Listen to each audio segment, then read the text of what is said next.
అందరికీ నమస్కారం. గురుతత్వం ప్రేక్షకులకు విజ్ఞప్తి. జీ తెలుగు ఓంకారం వీడియోస్ మరియు గురుతత్వం ఛానల్ వీడియోస్తో ఫేక్ యూట్యూబ్ ఛానల్స్ మరియు ఐడీలు క్రియేట్ చేసి మిమ్మల్ని గురూజీ పేరు చెప్పి మోసం చేస్తున్నారు. గురూజీ ఎప్పుడూ ఫోన్ కాల్స్లో జాతకం చెప్పరు. గురూజీని నేరుగా కలవాలి అనుకుంటే బెంగళూరులో ఉన్న ఆయన కార్యాలయానికి వెళ్ళగలరు. మీకు ఆ వివరాలు జీ తెలుగు ఓంకారం కార్యక్రమంలో చూపించబడుతుంది. అదేవిధంగా గురుతత్వం వీడియోస్లో బెంగళూరు ఆఫీస్ ఫోన్ నెంబర్లు ఇవ్వడం జరుగుతుంది. ఇటువంటి మోసాలు జరిగినప్పుడు గురూజీకి కానీ గురుతత్వం ఛానల్కి కానీ జీ తెలుగు కార్యక్రమానికి కానీ ఎలాంటి సంబంధం లేదు అని గుర్తించగలరు. బ్రహ్మోస్మి శ్రీ గురుభ్యో నమః. హరి ఓం. గురు బ్రహ్మ గురు విష్ణు గురు దేవో మహేశ్వరః. గురు సాక్షాత్ పరబ్రహ్మ తస్మై శ్రీ గురువే నమః. గురువే సర్వలోకానాం విషజే భవరోగిణాం నిదయే సర్వ విద్యానాం దక్షిణామూర్తయే నమః. ఆదిశేషాయ నమస్తుభ్యం అనంతఫలదాయకం. నమోऽस्तु పద్మనాభాయ నాగానాం పతయే నమః. సర్వేభ్యో మహాజనభ్యో మాతృపితృదేవతభ్యో ఆచార్యదేవతభ్యో నమో నమః. హరి ఓం. విశ్వావసూనామ సంవత్సర ఉత్తరాయణ వసంత ఋతో చైత్రమాస శుక్లపక్ష అష్టమి. విశేషంగా ఈరోజు అశోకాష్టమి. ఇటువంటి రోజు భక్తితో శ్రద్ధతో దేవీ నామస్మరణ చెయ్యాలి. అశోకాష్టమి అనగా శోకం లేని అష్టమి అని అర్థం. మనకందరికీ కూడా అశోక వృక్షం అంటే తెలుసు. ఈ వృక్షాలు ఇక్కడ మీరు ఏదైతే అశోక వృక్షము అనేది చూస్తూ ఉంటారో ఇది వేరు. అశోక వృక్షాలకి ఈరోజు పూజించే విశేషమైన సంప్రదాయం ఉంది. కొన్ని శ్రీలంక దేశంలో, మహారాష్ట్రపు దేశంలో, ఒడిస్సాలో ఇలా చాలా స్టేట్లలో ఈ అశోక వృక్షానికి పూజిస్తూ ఉంటారు. మనం ఏదో ఇంటి బయట అశోక వృక్షాలు ఈ ఒక డిజైన్గా చిన్నగా వెళ్ళింటుంది పైకి, వాటిని అశోక వృక్షాలు అనుకుంటున్నాం. అంటే ఆ ఆకులు చూడ్డానికి అలా ఉంటాయి అని అర్థం, అంతే. దాన్ని అశోక వృక్షం అనేసారు మనవాళ్ళు. ఇంటి దగ్గర పెట్టుకొనేయండి. ఇక అందరికీ తెలియని విషయం ఏంటంటే సీతాదేవి అశోక వృక్షం కింద ఉండడం వలన ఆవిడికి శోకం తాకలేదు అని. అంటే గుర్తుపెట్టుకోండి, ఆ సీతాదేవి ఎండ వర్షాలకి, ఎండకి, గాలికి, చలికి అన్నిటిని కూడా ఎదిరించుకొని ఆ చెట్టు కిందే నివాసించింది. ఆ యుద్ధం జరిగి తీసుకెళ్లే వరకు అంటే ఆలోచించాలి మనము ఆ వృక్షానికి ఎంత గొప్పదనం ఉంది, ఎంత శక్తి ఉంది. సీతాదేవి గొప్పదనం తనకు ఉంది, కానీ ఆ చెట్టు కింద ఉంటే ఇటువంటి వేదాన్నైనా ఎదిరించే శక్తి మనకి మనసుకి వస్తుంది అని అర్థం. అందుకే సీతామాతకు ప్రకృతితో మాట్లాడే శక్తి ఉండేది, ప్రకృతిని అర్థం చేసుకునే దివ్య జ్ఞానం దృష్టి ఉండేది. అన్నిటినీ సాధ్వి, మహాసాధ్వి సీతాదేవి. అందుకే అదే చెట్టుని ఎన్నుకొని ఆ చెట్టు కింద ఉండింది. అంత గొప్ప దివ్య సాధ్వి సీతామాత. ఆ సీతామాత ఆ చెట్టు కింద కూర్చొని దుర్గాదేవిని పూజించిన రోజు ఈ అశోకాష్టమి. అందుకే ఆ పేరు వచ్చింది. దుర్గాదేవి పార్వతీమాతని పూజించి ఆహ్వానం చేసింది. పార్వతీమాత వచ్చి నిలుచుకొని, నీ భర్త యుద్ధం చేసి గెలుపు వైపు వెళ్తాడు, నువ్వు కంగారు పడద్దు, అన్ని ప్రకృతి ఆయనకి సపోర్ట్ ఉంది, నువ్వు ధైర్యంగా ఉండవు అని అమ్మవారు వచనం ఇచ్చి వెళ్ళిపోయింది. ఆ సమయంలో శ్రీరాముల వారు చక్కగా పరమేశ్వరుని పూజిస్తూ ఉంటారంట. ఇది గొప్ప విశేషమైన రోజు ఈ ఒక అశోకాష్టమి. ఇటువంటి రోజు మనం అందరూ కూడా దుర్గాదేవి నామస్మరణ మనం చెయ్యాలి. ఎందుకంటే అశోక వృక్షాలు ఎక్కడున్నాయో మనకు తెలీదు. ఉన్నా కూడా అది అశోక వృక్షమా కాదా అని చాలా మందికి తెలియదు. ఉంటే అది ఎక్కడుందో తెలియదు. వెళ్ళి ఈరోజు అశోక చెట్టుకు ఒక చెంబు నీళ్లు పోస్తే మహాభాగ్యం. మనకు తెలియదు కదా ఎక్కడున్నాయో. అందువలన ఈరోజు ఇంట్లోనే కూర్చొని దుర్గాదేవికి ఎలాగో పూజించి ఉంటారు. ఇక అందరూ కలిసి మనమంతా కూడా ఈరోజు 108 నామాలు ఓం ధూం దుర్గాయే నమః అనే నామాన్ని జపం చేసుకుంటే పరిపూర్ణమైన దుర్గాదేవి అనుగ్రహంతో అన్ని శుభం జరుగుతాయి. ఇక ఈరోజు మంత్రబలంలో ఓం ధూం దుర్గాయే నమః అనే నామాన్ని జపిద్దాం. ఓం ధూం దుర్గాయే నమః. అందరూ ఈ నామాన్ని ఈరోజు జపించండి, మీకందరికీ కూడా శుభం జరుగుతుంది. ఇక ఈరోజు మంచి మాట. మన జీవితంలో మనకి కోపం రావడం సహజం. తెలియకుండానే కోపం పెంచుకొనేస్తాం. ప్రపంచంలోనే అత్యంత ప్రమాదకరమైన కోపం ఏదైనా ఉంది అంటే అజ్ఞానంతో, అవివేకంతో, ద్వేషంతో వచ్చే కోపం. ఇది చాలా క్రూరమైనది. ఏంటంటే అవివేకం, అజ్ఞానం, ఆ ద్వేషం, కోపంతో వాళ్ళు ఏ నిర్ణయాలు తీసుకుంటారో తెలియదు. వాళ్ళకి వాళ్ళే శిక్షించుకోవచ్చు, లేదా ఇతరులైనా శిక్షించవచ్చు. అటువంటి కోపం మహాప్రమాదకరమైనది. మనిషి అయిన తర్వాత అన్ని గుణాలు అతనిలో ఉంటాయి. కానీ ఏ సమయంలో ఏ గుణాన్ని ప్రదర్శించాలి అనేదే వివేకం. జీవితంలో ఒకటి, ప్రేమతో, హృదయంతో శత్రువునైనా గెలవచ్చంట. కానీ కోపంతో గెలవడానికి వెళ్తే తెలియకుండే వేరే వాటిని కోల్పోతామంట.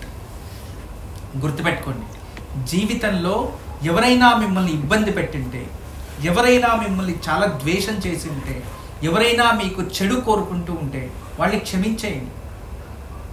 వాళ్ళ ఉద్దేశం చెడు చేయడమే అయి ఉంటుంది. గుర్తుంచుకోండి, ఎప్పుడు చెడు చేసేవాడు ఎప్పుడు చెడు చేసుకునే బతుకుతూ ఉంటాడు. ఇతరుల్ని మోసం చేసే అలవాటు పడిన వాడు అందరినీ మోసం చేస్తూనే ఉంటాడు. అబద్ధాలకి అలవాటు పడిన వాడు అబద్ధాలు చెప్పి జీవిస్తూనే ఉంటాడు. వాడు అటువంటి వాటికి అలవాటు పడిపోయి జీవితాన్ని పాడు చేసుకుంటూ ఉంటారు. అటువంటి వారు ఎటువంటి వారిని వెతుకుతూ ఉంటారు చెప్పండి? ఎవరు మోసపోతారా అని వెతుకుతూ ఉంటారు. వాళ్ళకంటే కనబడేది మంచివాళ్లే. అదే మోసం చేసేవాడి దగ్గరికి వీడు వెళ్ళి మోసం చేయడు, ఎందుకంటే వాడు కూడా మోసగాడై ఉంటాడు కాబట్టి. గుర్తుంచుకోండి, ఎప్పుడు మోసం చేసేవారు మంచివారిని ఎదుర్కొంటారు కానీ చెడ్డవారి దగ్గరికి వాళ్ళు వెళ్ళరు. అదే విధానంగా మీలో ఏదైనా కోపం ఉంటే మీరు కోపం తెచ్చుకునేది మీ ఉద్దేశం అయి ఉంటుంది. కోపం వచ్చేలా చేసేది వేరే వాళ్ళ పని అయి ఉంటుంది. అందువలన మీ కోపం మిమ్మల్నే దహించి వేస్తుంది. ఆ కోపాన్ని వదిలేయండి. ఇతరుల్ని క్షమించడం అనేది చాలా గొప్పది. ఆ క్షమాపణ మనోభావంతో జీవించండి. ఖచ్చితంగా మన జీవితం చాలా ఆనందంగా ఉంటుంది. క్షణిక కోపం ఆ రోజునంతా కూడా నాశనం చేస్తుంది. అదే వేరే వాళ్ళని మాటల్ని పట్టించుకోకండి, ప్రశాంతంగా ఉండండి, కోపమే రాకుండా ఉన్నట్టు ఉండండి. వాళ్ళు ఏమన్నా అనుకోండి, వదిలేయాలి. వాళ్ళు తిట్టుకున్నా ఇంకోటి చేసినా వాళ్ళ నోరు వాళ్ళే మాట్లాడతారు, వాళ్ళ చెవులు వింటాయి, మనము విన్నాం. కానీ మనం పట్టించుకోకుండా ఉంటే ఖచ్చితంగా మనం దూరంగా ఉంటాం. ఇప్పుడు కంచంలో అన్నం వేసుకుంటాం, అందులో ఎక్కడైనా ఒక రాయి పడితే ఆ రాయిని మాత్రం పక్కకు తీసిపెట్టి కేవలం అన్నాన్ని భుజిస్తాం. రాయి దొరికింది అని అన్నాన్ని త్యజించలేం కదా. అదే విధానంగా ఒక ఆపిల్ పండు ఉంటుంది, ఆపిల్ని చక్కగా తింటాం, అదే ఆపిల్ గింజల్ని తినలేం, ఎందుకంటే అది పాయిజన్. అలా ఎన్నో వృక్షాల్లో ఎటువంటి అద్భుతమైన ఆపిల్ చెప్పండి.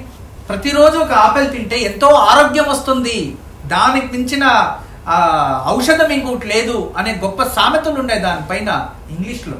కానీ దాని లోపలున్న విత్తనం అంతే డేంజరస్. పండు ఆరోగ్యాన్ని, ఆయుష్ను అభివృద్ధి చేస్తే అదే విత్తనం, అదే పండులో ఉన్న విత్తనం ఆయుష్ని క్షణంలో వెళ్ళిపోయేలా చేస్తుంది.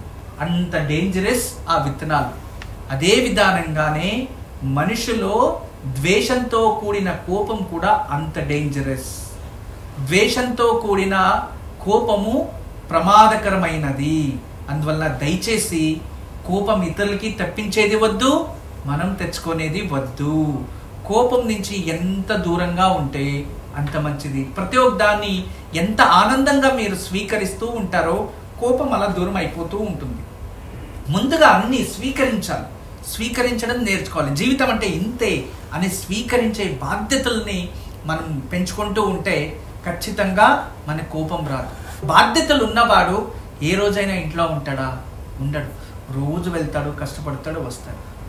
అదే బాధ్యతలుగా ఉన్న మనిషి, అరే ఈ రోజు ఇంత త్వరగా అయిపోయిందా, ఇంకా 4 అవర్లు ఎక్స్ట్రా పన్ను ఉంటే బాగుండేదే, బాధ్యత గల మనిషి వ్యక్తి అనుకుంటాడంట. బాధ్యత లేనివాడు ఎప్పుడెప్పుడు పారిపోదామా, ఎప్పుడెప్పుడు ఇంటికి వెళ్దామా, ఎప్పుడెప్పుడు ఈ ఊరు నుంచి ఇంకొక ఊరికి వెళ్ళిపోదామా, ఎప్పుడెప్పుడు ప్రపంచం తిరుగుదామా అనుకుంటూ ఉంటాడు. అంటే బాధ్యత గల వ్యక్తి అది ఉద్యోగమైనా కుటుంబమైనా అన్ని విధాలుగా బాధ్యతనే చూసుకుంటాడు. కేవలం కుటుంబమే బాధ్యత అనుకునేవాడు ఉద్యోగం చేయడు, వాళ్ళు ఉపవాసం పెడతాడు. అదే ఉద్యోగమే బాధ్యత అనుకునేవాడు కుటుంబం ఆయన నమ్ముకొని ఇంకా జీవితంలో వాళ్ళు లేదు అనుకునేస్తారు అతన్ని. అలా ఉంటుంది. అంటే అన్నిటిని కూడా బాధ్యతగా స్వీకరిస్తేనే అది అసలైన బాధ్యత. లేదు అంటే వాళ్ళ స్వార్థం కోసం బతుకుతున్నారు అని అర్థం. ఆలోచించండి. జీవితంలో క్షమించే మనోగుణం ఉండాలి, అంతేకాదు బాధ్యతగా ఉండాలి, మరియు క్షమాపణ గుణంతో కోపం తగ్గించుకుంటూ ఉంటే ఆ జీవితం ఆనందంగా ఉంటుంది.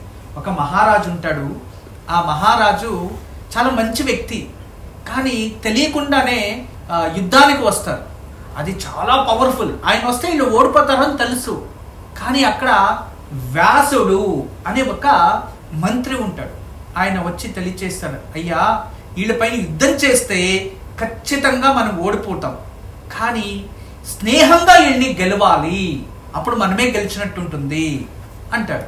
అది ఎలా సాధ్యము అంటే ఒక పత్రం రాయండి అని చెప్పి ఆ ఒక జ్ఞాని చెప్పినట్టు ఒక పత్రం రాసి, ఆ పత్రంలో మా రాజ్యంలో ఇటువంటి సమస్య ఉంది, దాని నుంచి దయచేసి ఆ సమస్యకు పరిష్కారం మీరే ఇవ్వాలి అని తెలివితో పత్రం రాశాడు.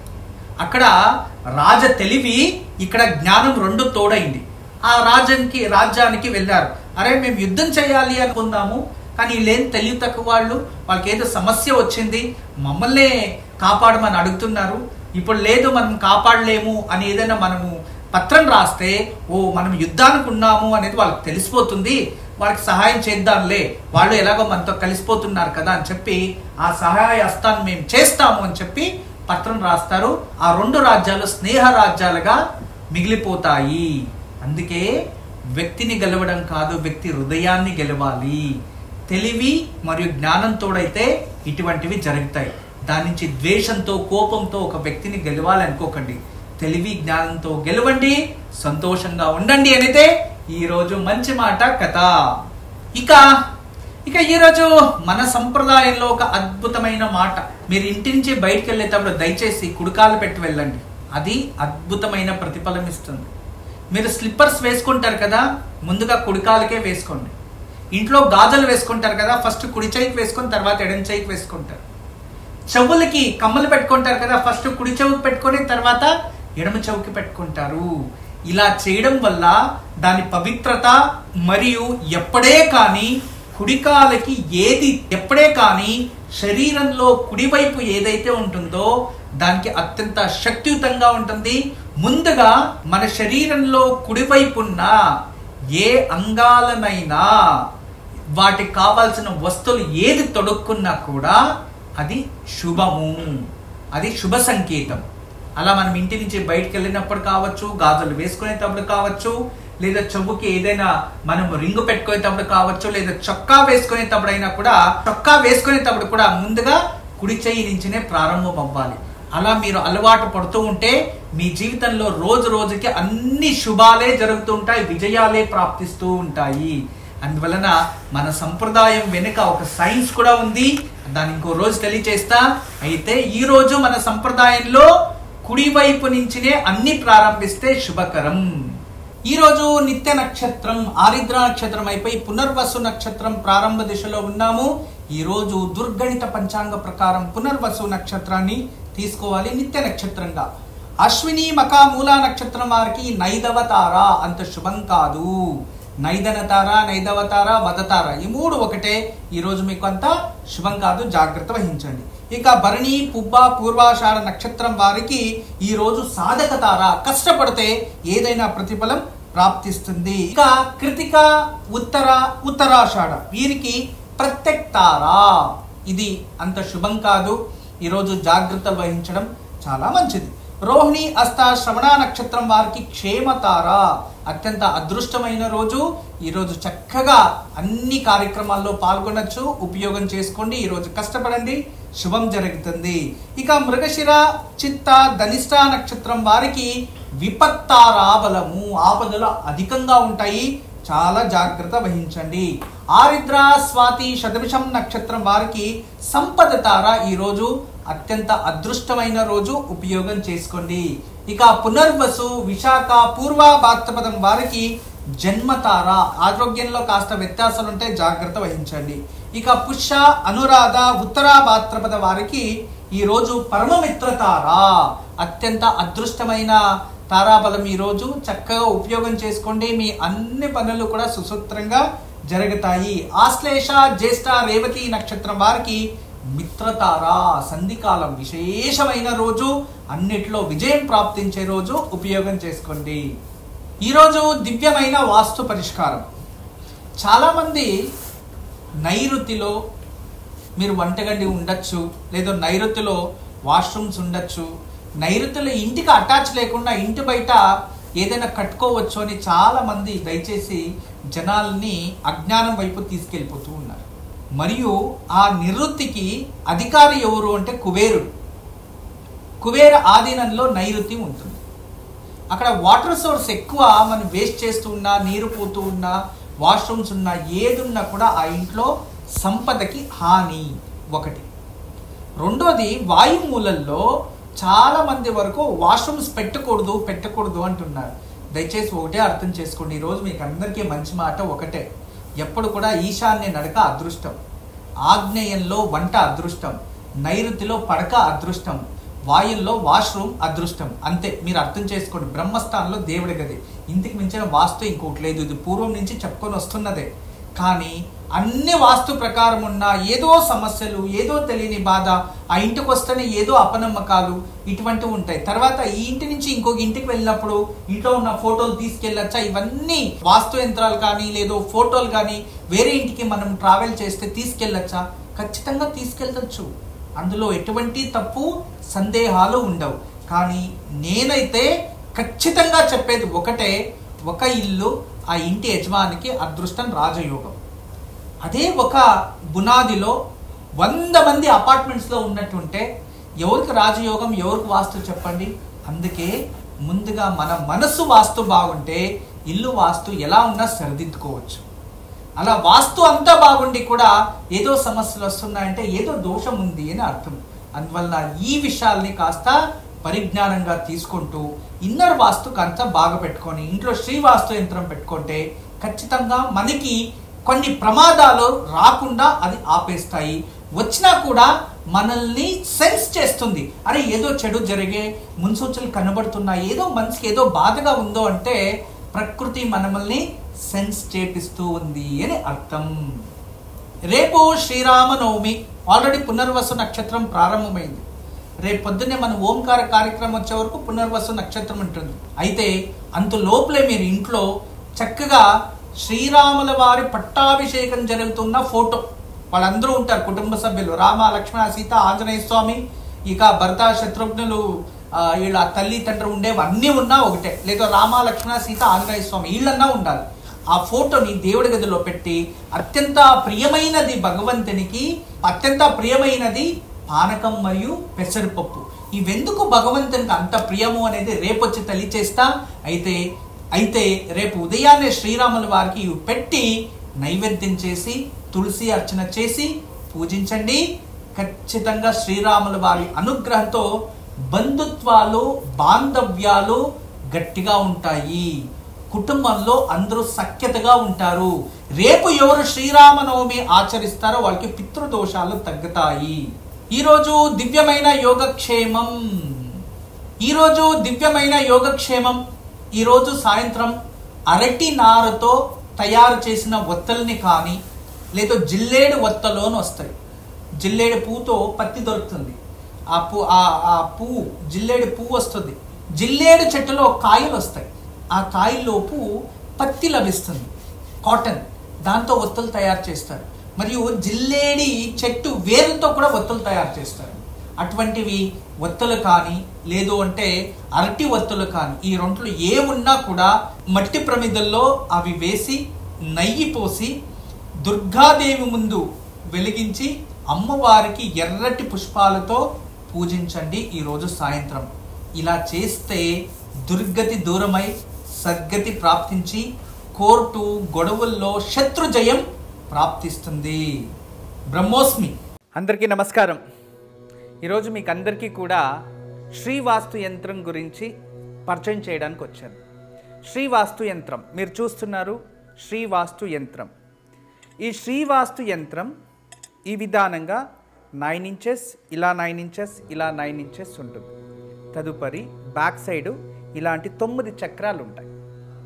ఫ్రంట్ ఈ ఒక గ్లోబ్స్లా ఒక 9 డాట్స్ ఉన్నాయి చూడండి, ఇలా 9. ఇది శ్రీవాస్తు యంత్రం అనేది ఒక కాస్మిక్ ఎనర్జీని అట్రాక్ట్ చేసుకుంటుంది. నెగిటివ్ ఎనర్జీని ఇంట్లో నుంచి బయటికి తరిమేస్తుంది. మీకు అందరికీ దానికి పరిష్కార మార్గంగా నేను ఇవి సూచిస్తున్నా. ఎందుకంటే చాలామంది పిల్లలు సరిగా చదువుతలేదు, ఇంకొకరు మా ఇంట్లో ప్రశాంతత లేదు, భార్యాభర్తల మధ్యలో సఖ్యత లేదు, దేవుడి గదిలో సరిగా పూజ చేయలేకపోతున్నా, ఇంట్లో ఏదో తెలియని బాధ అనిపిస్తుంది, మా ఇంట్లో ఎప్పుడు కూడా ఏదో తెలియని ఒక శ్మశానంకి వెళ్ళినట్టు అనిపిస్తూ ఉంటుంది, మా ఇంట్లో కలగానే ఉండదు ఎప్పుడు కూడా. ఇక మా ఇంటికి చాలామంది వచ్చిన వాళ్ళంతా వాస్తు దోషం అని చెప్తూ ఉన్నారు, మేము ఏం చేయాలి అని ప్రశ్నిస్తూ ఉండేవారు. వాళ్ళందరికీ కూడా ఒక మార్గోపాయం చాలా రోజుల తర్వాత రీసెర్చ్ చేసి ఇప్పుడు ఈ శ్రీవాస్తు యంత్రాన్ని మేము చూపిస్తున్నాం. ఈ శ్రీవాస్తు యంత్రాన్ని ఎప్పుడైతే ఎక్కడ ఫాల్ట్ అనిపిస్తుందో అక్కడ ఒక మేక కొట్టి తగిలించాలి, అంతే. పిల్లలు చదువుతా లేదు, చదివే రూమ్లో పిల్లలు ఏకాగ్రతగా చదవాలి అనుకుంటున్నారా, అక్కడ ఒకటి తగిలించండి. మీరు నిద్రించే ఒక రూమ్లో మాకు సరిగా నిద్ర వస్తలేదు, పడుకుంటే చెడు కళలు వస్తున్నాయి, నిద్రించే గదిలో ప్రశాంతత లేదు అనిపిస్తుంది, అక్కడ ఒకటి తగిలించండి. లేదు ఎవరో వాస్తు దోషం అని చెప్పారా, ఇంట్లో వాస్తు దోషాని కోసం ఇంటి హాల్లో ఒకటి తగిలించండి. లేదా పూజ గదిలో ఏదో ప్రశాంతత లేదు, సరిగ్గా ఏకాగ్రత లేదు, మెడిటేషన్ చేయలేకపోతున్నా అంటే పూజ గదిలో ఒక మేక కొట్టి అక్కడ ఒకటి తగిలించండి. ఎక్కడైతే ఇంట్లో వాస్తు దోషం ఉంది అని ఎవరైనా చెప్తారో ఆ ప్రదేశంలో ఆ ప్లేస్లో జస్ట్ ఒక మేకు కొట్టి దాన్ని తగిలించండి, ఆ వాస్తు దోషం అక్కడి నుంచి వెళ్ళిపోతుంది. చాలా అద్భుతము, చాలా విశేషమైన శ్రీవాస్తు యంత్రం మీ వరకు తయారు చేయించాము. దీన్ని ఉపయోగించండి, దీన్ని లాభం పొందండి. నమస్కారం. వాస్తు యంత్రం సంప్రదించవలసిన నెంబర్లు 8844452344 040682766622.